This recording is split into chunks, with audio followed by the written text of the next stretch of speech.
Hey everyone, welcome to सरकारी हट once again. तो इस वीडियो में जो है मैं आप सभी के साथ एक मोस्ट इंपॉर्टेंट डिस्कशन करने वाला हूं जिसका आपको काफ़ी टाइम से इंतजार था।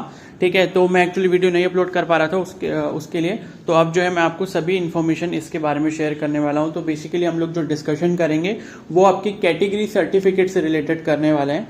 ठीक है, तो कैटेगरी सर्टिफिकेट से रिलेटेड मैंने जो वीडियो अपलोड करी थी उसमें मैंने आपको बताया था कि सभी कैटेगरीज का जो सर्टिफिकेट है वो आपका सेंट्रल वाला जो फॉर्मेट है उसमें होना चाहिए, जो सेंट्रल गवर्नमेंट का फॉर्मेट है उसमें आपका पब्लिश होना चाहिए सर्टिफिकेट। ठीक है, और ये मैंडेटरी है। कुछ कैंडिडेट्स ने मुझे कमेंट सेक्शन में ये भी बोला कि ये वीडियो फेक है, इनकी बात मत सुनो। लेकिन जो मैंने आपको इन्फॉर्मेशन दी थी वो पहले मैंने इन्फॉर्मेशन बुलेटिन चेक करा था। ठीक है, वहां पर आपको कहीं पर भी ऐसा लिखा हुआ नहीं मिलेगा कि सेंट्रल गवर्नमेंट के उसमें चाहिए। ठीक है, ऐसा क्लियरली उन्होंने नहीं लिखा है। उन्होंने ये लिखा है कि वो सर्टिफिकेट चाहिए जो सेंट्रल गवर्नमेंट के इंस्टीट्यूशंस में वैलिड होना चाहिए। ठीक है, और उसका मतलब यही होता है कि आप जो सर्टिफिकेट सबमिट कर रहे हो वो सेंट्रल गवर्नमेंट के फॉर्मेट में होना चाहिए, स्टेट गवर्नमेंट वाला आपका नहीं चलेगा। ठीक है, और उसके बाद जब मैंने जब उसको इन्फॉर्मेशन बुलेटिन में पढ़ा तब उसके बाद मैंने डबल श्योर होने के लिए एनटीए के हेल्पलाइन नंबर पे कॉल किया और उनसे कंफर्म करा। ठीक है, तो उन्होंने भी यही बात बोली। मैंने ये बोला था कि सपोज अगर मैं एससी कैंडिडेट हूँ, एससी कैटेगरी का कैंडिडेट हूँ, तो क्या मुझे स्टेट का जो सर्टिफिकेट है वो चल जाएगा? तो उन्होंने क्लियरली मना कर दिया। उन्होंने कहा इस ईयर से जो है आपका सेंट्रल का ही सर्टिफिकेट चलेगा। ठीक है, और आपको अगर खुद से भी कंफर्म करना है तो एनटीए का जो हेल्पलाइन नंबर है वो सबके लिए अवेलेबल है। एनटीए की वेबसाइट पर जाओ, आपको एनटीए नीट की जो इंक्वायरी वाला नंबर है उस पर आप एक बार कॉल करके खुद से भी कंफर्म कर सकते हो। ठीक है, क्योंकि जो मैं इन्फॉर्मेशन देता हूं वो मैं एकदम जेन्युइन देता हूं। जब मुझे सारी चीजें कंफर्म हो जाती है मैं तभी आपको इन्फॉर्मेशन प्रोवाइड करता हूं। ठीक है ना, तो ऐसा मत समझा करो कि मैंने कोई फेक इन्फॉर्मेशन प्रोवाइड करी है। दूसरी चीज ये है कि आपका जो सर्टिफिकेट है वो 1 अप्रैल 2022 या फिर उसके बाद का ही होना चाहिए। ये साफ साफ मेंशन किया हुआ है। ठीक है, 1 अप्रैल 2022 सभी कैटेगरीज के लिए, चाहे वो ईडब्ल्यूएस हो, चाहे वो आपका ओबीसी कैटेगरी हो या फिर एससी कैटेगरी हो या फिर एसटी कैटेगरी हो।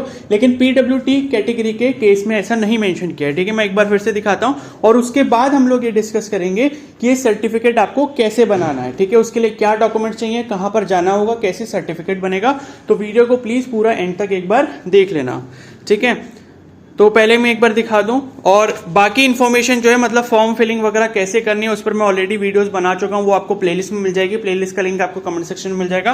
बाकी रेजिडेंस सर्टिफिकेट से रिलेटेड है, आपको डाउट है कि परमानेंट एड्रेस, प्रेजेंट एड्रेस का प्रूफ कैसे अपलोड करना है, कौन सा अपलोड होगा, तो उस पर भी मैंने वीडियो बनाई है, वो भी एक बार जाके चेकआउट कर लेना। ठीक है, तो एक बार आपको दिखा देता हूँ ये। और ये इन्फॉर्मेशन बुलेटिन अगर आपको डाउनलोड करनी है तो मेरे टेलीग्राम ग्रुप से डाउनलोड कर लेना। टेलीग्राम ग्रुप में मैंने सेंड कर रखी है, उसको मैसेज को मैं पिन कर दूंगा वहां पे। ठीक है, और टेलीग्राम ग्रुप का भी लिंक भी जो है वो आपको कमेंट सेक्शन में मिल जाएगा। ठीक है, तो यहां पर ये लिखा हुआ है, देख सकते हो, reservation policy for admission to MBBS and BDS course. तो ये ऊपर जो इन्फॉर्मेशन लिखी है वो सब ये लिखी है कि आपका जो रिजर्वेशन है वो किस कैटेगरी के लिए कितना परसेंटेज है। ठीक है, तो वो सब लिखा है। और ओबीसी देखो 2 लेयर्स होती हैं, मतलब 2 उसमें पार्टीशंस होते हैं ओबीसी में, एक क्रीमी लेयर, एक नॉन क्रीमी लेयर। तो ओबीसी अगर आप कैटेगरी सेलेक्ट कर रहे हो तो आप ये चीज मतलब कंफर्म होनी चाहिए उस चीज के लिए कि आपकी जो कैटेगरी है वो ओबीसी नॉन क्रीमी लेयर है। ठीक है, यानी कि एनसीएल कैटेगरी आती है, आप क्रीमी लेयर में नहीं हो। उसका कुछ क्राइटेरिया है, वो आप अपने पेरेंट्स से कंफर्म कर सकते हो। एक्चुअली कुछ ऐसा क्राइटेरिया होता है कि क्रीमी लेयर में वो आते हैं जिनकी सैलरी या फिर जो एनुअल इनकम है वो किसी एक लेवल से ऊपर है। ठीक है, तो ऐसा कुछ क्राइटेरिया है। तो ये सब जाके एक बार आप अपने नियर बाय तहसील वगैरह में पता कर सकते हो कि हम किस में आते हैं, क्रीमी लेयर में या नॉन क्रीमी लेयर में। ठीक है, अब यहाँ पर आप देख सकते हो सर्टिफिकेट के बारे में एक बार मैं फिर से बता दे रहा हूँ डिटेल। तो ये जनरल ईडब्ल्यूएस के लिए बारे में लिखा हुआ है। ठीक है, कि ये देख सकते हो इसमें जैसे लिखा है ना कि हैव बीन इशूड ऑन और after 1 April 2022 in consonance with the latest guidelines of the government of India. ठीक है, तो ये चीज यहां पर क्लियरली इन्होंने मेंशन करी है कि 1 अप्रैल 2022 या फिर उसके बाद का ही सर्टिफिकेट यहां पर आपका लगेगा। ओबीसी के केस में भी सेम चीज यहां पर लिखी हुई है। उसके बाद एससी एसटी कैटेगरी के लिए भी सेम चीज यहां पर मेंशन की गई है। बाकी पीडब्ल्यूडी कैटेगरी के कैंडिडेट्स के लिए यहां पर ऐसा कुछ नहीं मेंशन किया कि 1 अप्रैल 2022 या फिर उसके बाद का ही चलेगा। आपका अगर पहले का भी है तो वो भी वहां पर चलेगा, लेकिन आपका जो सर्टिफिकेट है वो प्रॉपर तरीके से होना चाहिए। ठीक है, जो भी इन्फॉर्मेशन लिखी है एक बार इसको पढ़ लेना। और अगर आपने अभी तक अपना सर्टिफिकेट नहीं बनाया तो इसी इन्फॉर्मेशन बुलेटिन में जो इनका परफॉर्मा दे रखा है, या जो आप बोल सकते हो कि एक इन्होंने क्या बोलते हैं, एक जो सैंपल दे रखा है उसी को आपको प्रिंट निकाल के वहां पर अपना फॉर्मेट सबमिट करना है और उसी पे अपना सर्टिफिकेट पब्लिश करवा लेना है। ठीक है, पीडब्ल्यूडी वाले जो कैंडिडेट्स हैं उनके लिए मैंने ये बात बोली है। ठीक है, अब हम लोग नीचे चलते हैं, अब बात करेंगे कि सर्टिफिकेट आपको सेंट्रल फॉर्मेट में बनाना कैसे है, क्योंकि आप सभी के पास तो स्टेट वाला है। ठीक है, और SC/ST कैटेगरी के कैंडिडेट्स के लिए अभी तक बहुत ही कम ऐसे केसेस होंगे जहां पर इसकी नीड हुई होगी उनको। ठीक है, क्योंकि लास्ट ईयर भी नीट में ऐसा ही था कि SC/ST का जो सर्टिफिकेट था वो उनका स्टेट वाला 100% वैलिड था, लेकिन इस साल से जो रूल्स हैं वो चेंज हो गए हैं। तो अब बात करेंगे कि सर्टिफिकेट कैसे मिलेगा, क्या डॉक्यूमेंट सबमिट करने हैं, कहां पर जाके मिलेगा और कितना टाइम आपको इसको लगेगा इसको बनवाने के लिए। ठीक है, और ऐसे अगर कोई कैंडिडेट्स हैं जिन्होंने अपना पुराना सर्टिफिकेट या तो अपलोड कर दिया एप्लीकेशन फॉर्म में, या फिर जो है 1 अप्रैल 2022 से पहले वाला कर दिया, या फिर स्टेट गवर्नमेंट वाला उन्होंने कर दिया अपलोड। ठीक है, तो उसका क्या सॉल्यूशन है वो मैं आपको अपकमिंग वीडियो में बताऊंगा। ठीक है, तो उसके लिए अभी थोड़ा सा वेट करो, उस टॉपिक को हम लोग इस वीडियो में अभी कवर नहीं कर रहे हैं। और बाकी डिक्लेरेशन किसको अपलोड करना है, वो कैसे अपलोड होगा, कैसे प्रिंट आउट लेना है, कैसे फिल करना है, उस पर भी मैं एक अलग वीडियो बनाऊंगा। ठीक है, तो यहां पर आप देख सकते हो, जब हम लोग इस इंफॉर्मेशन बुलेटिन के पेज नंबर 94 के आसपास चलेंगे, ठीक है, ये 94 है, ये पेज नंबर 95 है। ठीक है, अब आप यहां पर देखोगे ये जो इन्फॉर्मेशन बुलेटिन है इसको डाउनलोड कर लेना। ठीक है, टेलीग्राम ग्रुप का लिंक मैंने कमेंट सेक्शन में दिया, वहां से डाउनलोड कर लेना। तो इसमें जब आप पेज नंबर 95 पर जाओगे और 95 के आगे जितने भी पेजेस हैं उसमें सभी जो सर्टिफिकेट हैं उनके फॉर्मेट दिए गए हैं। ठीक है, तो सबसे पहला जो फॉर्मेट दिया गया है वो जनरल EWS सर्टिफिकेट का दिया है, अपेंडिक्स 8A। ठीक है, तो ये जो अपेंडिक्स 8A है ये आपका EWS का सर्टिफिकेट का परफॉर्मा है। ठीक है, तो इसमें आपको क्या करना है, इसी तरीके से इसके आगे देख सकते हो ये डिक्लेरेशन है, इसको छोड़ दो, ये डिक्लेरेशन की बात मैं अभी अपकमिंग वीडियोस में करूंगा। बाकी ये OBC NCL का सर्टिफिकेट ये आपका पेज नंबर 97 में दिया हुआ है। ठीक है, जो कैटेगरी का कैंडिडेट है वो प्लीज नोट कर ले कि इन्फॉर्मेशन बुलेटिन में कौन सा पेज नंबर है। ठीक है, तो OBC वालों का 97 में है, और उसके बाद जो है SC/ST का जो फॉर्मेट है वो आपका पेज नंबर 100 में है। ठीक है, तो ये चीज आई होप आपने देख ली होगी। और जो डिसेबिलिटी सर्टिफिकेट है जो PWD कैंडिडेट्स का जो परफॉर्मर दे रखा है वो 102 दे रखा है। ठीक है, अब PWD वाले कैंडिडेट्स वो इसमें तभी बनवाएं जिनका अगर अभी तक नहीं बना हुआ है, और उसमें ऐसा कुछ भी केस नहीं है कि सेंट्रल का होना चाहिए, ऐसा होना चाहिए आपका जो बना है, लेकिन वो आपका जो है मतलब जो सर्टिफिकेट है वो एकदम 100% वैलिड होना चाहिए। ठीक है, मतलब ऑल इंडिया कोटा में वो यूज हो जाए, इस तरीके का आपका सर्टिफिकेट होना चाहिए। तो PWD कैटेगरी के कैंडिडेट्स को ना तो रिन्यू कराने की जरूरत है ना नया बनवाने की जरूरत है, अगर उनका पुराना भी है तो वो चल जाएगा। ठीक है, तो अब जो है PWD जो कैटेगरी के कैंडिडेट्स की बात है वो मैं यहां पर खत्म करता हूं। अब जो मैं सिर्फ बात करूंगा वो EWS, OBC, SC और ST कैटेगरी के कैंडिडेट्स की बात करूंगा। ठीक है, तो ये पेज नंबर आपने नोट कर लिया होगा, SC/ST का पेज नंबर 100 है। ठीक है, और OBC कैटेगरी के लिए जो है पेज नंबर 97 पे सर्टिफिकेट का फॉर्मेट दे रखा है, और जो EWS कैटेगरी का सर्टिफिकेट है उसका फॉर्मेट पेज नंबर 95 पे दे रखा है। अब देखो आपको करना क्या है। ठीक है, सभी के पास पहली चीज तो ये कि अपना स्टेट वाला सर्टिफिकेट होना चाहिए। ठीक है, ये कंपलसरी है कि अगर आप सेंट्रल वाला सर्टिफिकेट बनवा रहे हो तो आपके पास स्टेट वाला होना जरूरी है। इन केस अगर कोई ऐसा कैंडिडेट है जिसको लगता है कि मैं EWS में आता हूं लेकिन मैंने अभी तक अपना सर्टिफिकेट नहीं बनवाया है, तो उसको सबसे पहले अपना स्टेट वाला सर्टिफिकेट बनाना पड़ेगा, उसके बाद वो सेंट्रल वाले के लिए अप्लाई करेगा, जैसे और उस प्रोसेस से अप्लाई करेगा जैसे मैं अभी बताने वाला हूं। ठीक है, और इनकेस आपको ऐसा लगता है कि मेरा सर्टिफिकेट नहीं आ पाएगा नीट के फॉर्म क्लोज होने से पहले ताकि मैं उसको फॉर्म में अपलोड कर दूं, तो उसकी जगह पे आप डिक्लेरेशन अपलोड कर सकते हो EWS कैटेगरी सिलेक्ट करके। तो डिक्लेरेशन अगर आप अपलोड कर दोगे तो आपको एक्सटेंशन मिल जाएगा इस चीज के लिए कि आप जो सर्टिफिकेट है उसके लिए आप आराम से टाइम ले सकते हो, और फिर आपको वो काउंसलिंग के टाइम पे चाहिए होगा, तब तक तो हर किसी का बन ही जाएगा।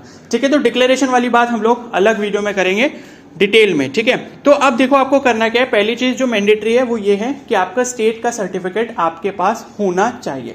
ठीक है, स्टेट का सर्टिफिकेट सबके पास होगा ही। ठीक है, और बहुत सारे कैंडिडेट्स ऐसे भी थे जिन्होंने बोला कि मैं वेस्ट बंगाल से बिलोंग करता हूं, और मैंने वहां जाके पता करा तो उन्होंने बोला कि SC/ST सर्टिफिकेट लाइफ में एक ही बार बनता है और वो रिन्यू नहीं होता, और ये बात सच भी है।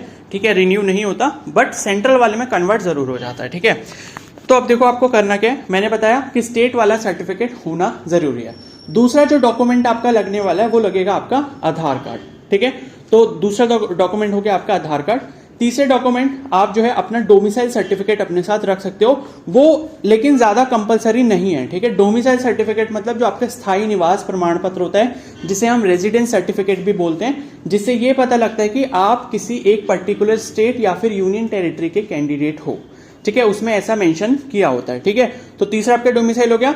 चौथा जो आपको चाहिए वो आपके 2-3 फोटोज होने चाहिए। जो पासपोर्ट साइज फोटोग्राफ है वो 2-3 फोटोग्राफ्स होने चाहिए, ठीक है। बस इतने ही आपको जो है डॉक्यूमेंट चाहिए। बाकी आपको जो एक एप्लीकेशन चाहिए होगी इसके साथ में, और आपको साथ में चाहिए होगा ये वाला जो सर्टिफिकेट है, इसका जो परफॉर्मा है या जो फॉर्मेट है, जो ब्लैंक फॉर्मेट दे रखा है उसका प्रिंट आउट, ठीक है। इतनी चीजें आपको चाहिए होंगी, ठीक है। तो अगर कोई ईडब्ल्यूएस वाला कैंडिडेट है तो वो ईडब्ल्यूएस सर्टिफिकेट का जो फॉर्मेट दे रखा है, पेज नंबर जो मैंने बताया है, इसका आप प्रिंट आउट निकाल लोगे, ठीक है। आपको करना क्या है, साइबर कैफे वाले के पास जाना है या जो भी प्रिंट वगैरह का काम करते हैं उसके पास जाना है, ठीक है। ये पीडीएफ आप डाउनलोड कर लोगे टेलीग्राम से और उसको सेंड कर दोगे और बोलोगे कि भैया ये वाला जो पेज है उसका आप प्रिंट निकाल दो, जो मैंने पेज नंबर यहां पर अभी आपको बताया है, ठीक है। उसका प्रिंट आउट निकाल लोगे तो एक वो आपका सर्टिफिकेट का फॉर्मेट हो गया, दूसरी चीज आपका डोमिसाइल, तीसरा आपका आधार कार्ड, 2 फोटोग्राफ, ठीक है, पासपोर्ट साइज फोटोग्राफ, और एक जो चीज है और अलग से वो है आपकी application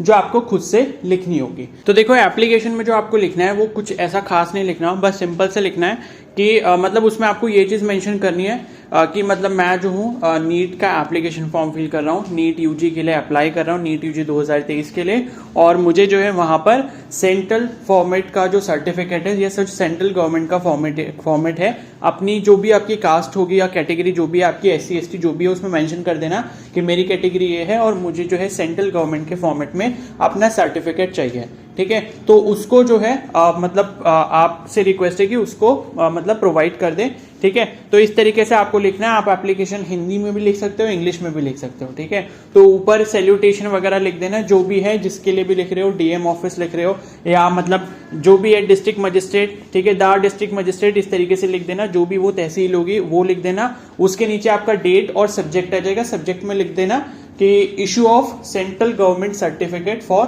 SC category, ST category, जो भी आपकी कैटेगरी, इस तरीके से, और फिर डियर सर करके स्टार्ट कर देना, ठीक है। कि माई सेल्फ दिस, जो भी आपका नाम है, ठीक है, वो लिख देना।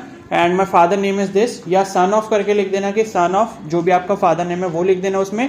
And my category is this, ठीक है, तो जो भी आपकी कैटेगरी है वो लिख देना।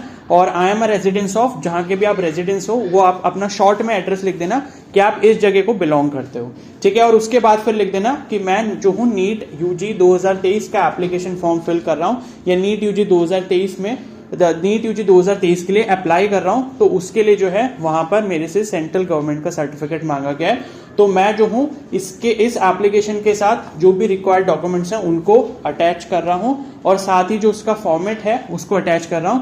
तो उसी फॉर्मेट में जो है आप सर्टिफिकेट इशू करने के लिए जो है जो भी अपना कर सकते हैं, मतलब इशू कर दें उसको, ठीक है। इस तरीके से आपको लिखना है और नीचे आप अपने सिग्नेचर कर देना, ठीक है। तो इतना सब आपको करना है, बस एप्लीकेशन में ही लिखना है, ठीक है। तो ये एप्लीकेशन कोई भी लिख लेगा, बस उनको रिटर्न फॉर्मेट में, उनको रिटर्न में ये प्रोवाइड करना है कि आप किस चीज के लिए अप्लाई कर रहे हो, ठीक है। तो इतना लिख देना। तो ये चीज हो गई। और एक चीज और ध्यान रखना कि ये जो सर्टिफिकेट है, जैसे अब किसी को अगर लग रहा हो कि सर्टिफिकेट हमारा इशू होगा, तो क्या इशू डेट वो वाली होगी जो स्टेट गवर्नमेंट के सर्टिफिकेट में है? नहीं, ऐसा नहीं है। जिस दिन आपका जो DM है या जो भी मतलब डिस्ट्रिक्ट मजिस्ट्रेट है या फिर कोई और ऑफिसर है या और कोई भी कंसर्न अथॉरिटी है, तो जो भी उस दिन जिस दिन भी साइन करेगा उस पर, जिस दिन भी स्टैंप लगाएगा, उसी दिन की वहां पर डेट मेंशन की जाएगी, ठीक है। तो वहां पर जो डेट है वो आपकी 1 अप्रैल 2022 के बाद ऑटोमेटिकली होगी, क्योंकि अभी तो 2023 चल रहा है, मार्च, ठीक है। तो अभी जो डेट चल रही है उसी का आपका सर्टिफिकेट इशू हो जाएगा। तो आपकी सभी प्रॉब्लम सॉल्व हो गई कि आपकी इशू डेट भी चेंज हो गई उसमें, क्योंकि रिन्यू तो हो नहीं सकता।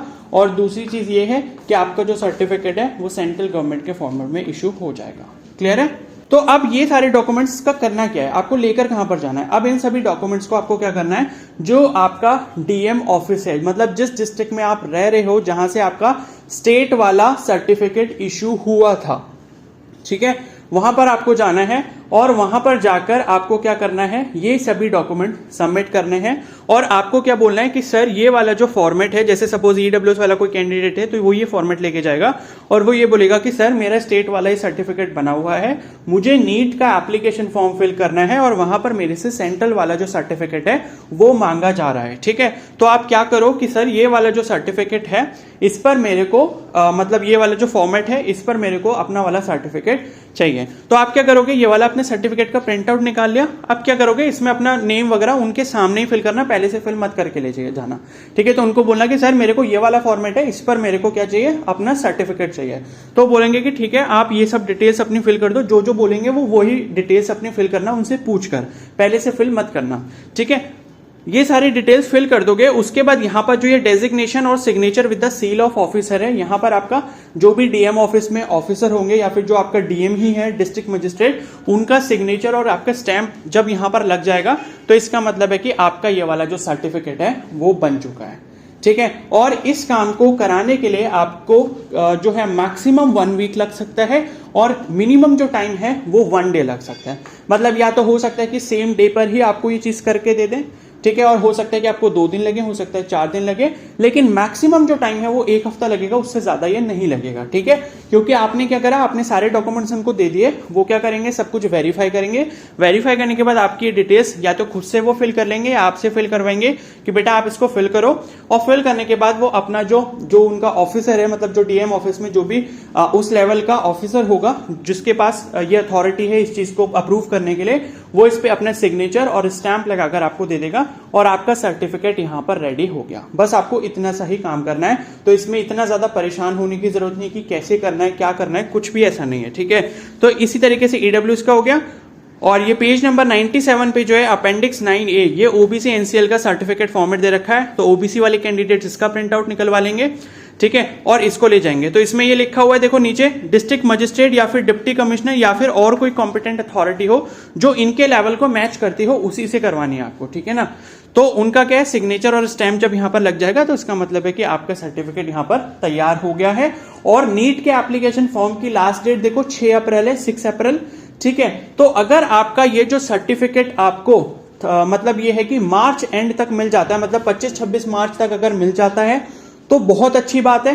ठीक है, तो आप सर्टिफिकेट के साथ ही अपना फॉर्म अपलोड करना, मतलब फॉर्म जो आपको फिल करना है उसमें सर्टिफिकेट ये डायरेक्टली अपलोड कर देना है स्कैन करके। और अगर सपोज 25 मार्च तक आपको ये नहीं मिल पाता है या 26 मार्च तक आपको नहीं मिल पाता है, तब आप उस केस में अपना डिक्लेरेशन अपलोड कर दो। और आपको लगता है कि मेरे को थोड़ा सा और टाइम लगेगा, तो देखो एप्लीकेशन फॉर्म करने के लिए लास्ट डेट का वेट मत करना। तभी मैं 25 या 26 मार्च इसलिए बोल रहा हूं क्योंकि लास्ट टाइम पे क्या होता है, एक तो सर्वर पे बहुत ज्यादा ट्रैफिक हो जाता है तो फिर प्रॉब्लम होती है। तो मैं नहीं चाहता कि किसी का एप्लीकेशन फॉर्म जो है वो फिल होने से रह जाए। ठीक है, तो ये गलती आपको नहीं करनी, जबकि उन्होंने ऑप्शन दिया हुआ है कि आपके पास सर्टिफिकेट अगर रेडी नहीं हो पाता तो उस केस में आपको डिक्लेरेशन अपलोड करना होगा। और डिक्लेरेशन कैसे अपलोड करना होगा वो मैं आपको अपकमिंग वीडियो में बता दूंगा। ठीक है, तो उसकी टेंशन मत लो। ठीक है, तो ये चीज हो गई। और उसी तरीके से आपका SC/ST का जो सर्टिफिकेट का फॉर्मेट है वो था आपका पेज नंबर 100 पे। ठीक है, ये है पेज नंबर 100 पे। तो ये देख सकते हो, form of certificate to be produce by schedule caste and schedule tribes candidate. तो ये सब चीजें यहाँ पर जो आपको मेंशन की गई है कि ये जो भी आपका नाम है ये सब आपको फिल करना होगा और उनके सामने फिल करना, पहले से फिल मत करना प्लीज। ठीक है, ताकि कुछ गड़बड़ ना हो। क्लियर है, तो उनके सामने ये सब चीजें फिल कर लेना। और लास्ट में ये देख सकते हो सिग्नेचर डेजिग्नेशन लिखा है with seal of the office. तो एक तो सिग्नेचर हो जाएगा जो भी आपका ऑफिसर है उससे, और आपका जो स्टैंप है वो लग जाएगा उनकी तरफ से। ठीक है, तो इसका मतलब जब आप इसको इशू करवा लेते हो ये वाले फॉर्मेट में ये आपका बन जाएगा, तो इसका मतलब है कि आपका सेंट्रल का जो सर्टिफिकेट है वो कंप्लीटली बन चुका है। बस इतना ही आपको करना है। क्लियर हो गई इतनी बात? ठीक है, तो आई होप आपकी टेंशन अब खत्म हो गई होगी। इतना ज्यादा कुछ काम नहीं है, लेकिन हाँ एक चीज जरूर है कि सपोज जहां पर आपका स्टेट सर्टिफिकेट बना हुआ है उसी की डिस्ट्रिक्ट में शायद आपको जाना पड़ेगा। ऐसा मेरे अकॉर्डिंग मैंडेटरी है, लेकिन एक बार आप खुद से भी कंफर्म कर लेना। ठीक है, सपोज अगर आप कहीं और रहते हो, आप अपने पेरेंट्स के साथ कहीं और रहते हो, आपका जो सर्टिफिकेट है वो कहीं और बना हुआ था, ठीक है, तो आप सबसे पहले तो ये काम करना, जहां पर अभी आप रह रहे हो वहां आपके डीएम ऑफिस में एक बार जाना और एक बार पता कर लेना। ठीक है, वैसे मुझे पता है कि 90% चांसेस यही है कि वो यही बोलेंगे कि बेटा जहां का आपका सर्टिफिकेट है वहीं से जाके आपको ये करवाना पड़ेगा। ठीक है। लेकिन फिर भी मैं बोलूंगा एक बार पहले अपने नियर बाई तहसील में, मतलब जो नियर बाई तहसील या फिर जो नियर बाई डीएम ऑफिस है वहां पे जाके एक बार कंफर्म कर लेना। सपोज इन केस 1% चांस ऐसा है कि अगर वहीं से काम हो जाए तो हो सकता है कि फिर आपको वहां पर ना जाना पड़े जहां से आपका स्टेट सर्टिफिकेट इशू हुआ था। ठीक है, क्योंकि ऐसा हो सकता है कि स्टेट सर्टिफिकेट हो सकता है कि 5-6 साल पहले आपने इशू करवाया हो अपना, और अभी सपोज आपके पेरेंट्स का कहीं ट्रांसफर हो रखा हो और आप कहीं दूर रह रहे होगे। ठीक है, तो हो सकता है कि बहुत आपके लिए मुश्किल हो अभी इस टाइम पर जाने के लिए। ठीक है, तो इसलिए मैं बोल रहा हूँ पहले अपने नियर बाई डीएम ऑफिस या नियर बाई तहसील जाना, वहां से अगर काम हो जाता है तो अच्छी बात है। नहीं होता और अगर ये बोलते हैं कि आपका जहां से स्टेट सर्टिफिकेट इशू आता है वहीं से जाके आपको कराना पड़ेगा, तो फिर आपको वहां जाना ही पड़ेगा। तो फिर उस तरीके से अपनी प्लानिंग करो, और फिर आपको लगता है कि मेरे को टाइम लगेगा तो 25-26 मार्च तक वेट करना। अगर वो काम हो जाता है, आपको सर्टिफिकेट मिल जाता है, तब तो फॉर्म अपना फिल कर लो, सर्टिफिकेट उसमें वही यही वाला अपलोड करना, और नहीं होता है तो फॉर्म अपलोड कर दो, उसमें डिक्लेरेशन अपलोड कर देना। ये जब सर्टिफिकेट आएगा तब फिर ये वाला जो सर्टिफिकेट है फिर आपको काउंसलिंग में डायरेक्टली दिखाना पड़ेगा। ठीक है, तो ये काउंसलिंग तक आपको चाहिए होगा। और अभी देखो मई में जब एग्जाम होगा तो आप जो है काउंसलिंग मान के चलो कि अगस्त सितंबर में कहीं जाकर होगी। ठीक है, तो अभी आपके पास सफिशिएंट टाइम है और इतना ज्यादा टाइम नहीं मिलेगा अगर आप ये जो काम कराने जाओगे। तो मैंने बोला कि 1 दिन से लेके 7 दिन मैक्सिमम है। ठीक है, मैक्सिमम 7 डेज है, क्योंकि बीच में हो सकता है कोई छुट्टी पड़ जाए, कुछ हो, कभी कोई डीएम नहीं है वहां पर या कोई ऑफिसर नहीं है, तो इस वजह से आपको टाइम लग सकता है। वैसे इतना कुछ इसमें टाइम नहीं है। ठीक है ना, और बाकी अगर आपका कुछ थोड़ा जान पहचान वगैरह है वहां पर तो बहुत ही जल्दी काम हो जाएगा, फिर तो टेंशन लेने की जरूरत ही नहीं है। ठीक है, तो आई होप ये चीज आपको क्लियर हो गई होगी।